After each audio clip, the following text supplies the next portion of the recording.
ایک گاؤں نورپور میں ایک غریب کسان بشیر اپنی بیوی حلیمہ اور بیٹے منصور کے ساتھ رہتا تھا۔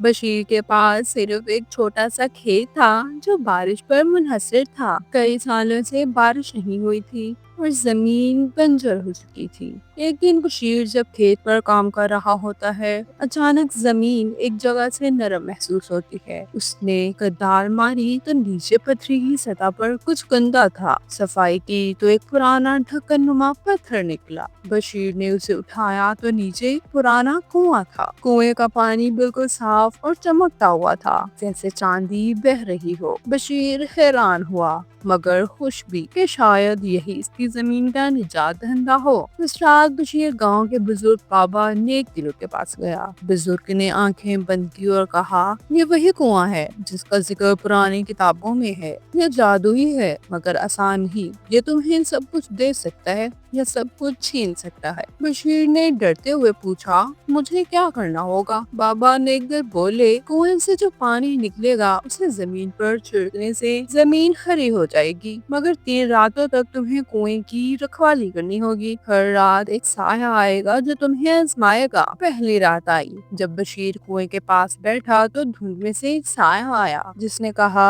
یہ پانی لے جا اور مجھے کنواں دے دے، تمہیں سونے چاندی سے بھر دوں گا۔ بشیر نے کہا، میں دولت نہیں، اپنی زمین کی ہریالی چاہتا ہوں۔ سایہ غائب ہو گیا۔ دوسری رات آئی تو سایہ پھر آیا اور بشیر کے بیٹے منصور کی آواز میں بولا، ابو مجھے بچاؤ، میں کنویں میں گر گیا ہوں۔ بشیر بھاگا مگر فوراً رک گیا۔ اس نے کہا، یہ میرا بیٹا تو نہیں ہو سکتا، وہ تو گھر میں ہے۔ دھند چھٹ گئی اور سایہ چپ چاپ لوٹ گیا۔ پھر تیسری رات آئی اور سایہ نہ آیا بلکہ خاموشی چھا گئی۔ اچانک بشیر کے پیچھے سے آواز آئی، تم نے سچ، محبت اور حوصلہ دکھایا، یہ کنواں تمہارا ہے۔ روشنی چمکی اور کنویں سے پانی کے ساتھ کچھ بیج بھی نکلے، سنہری رنگ کے۔ ان بیجوں کو زمین میں بویا گیا اور چند دنوں میں کھیت سبز ہو گئے۔ پورا گاؤں حیران ہو گیا۔ بشیر نے دوسروں سے یہ راز نہیں چھپایا بلکہ ان بیجوں اور پانی کو سب کے ساتھ بانٹا۔ آہستہ آہستہ نورپور دوبارہ آباد ہو گیا۔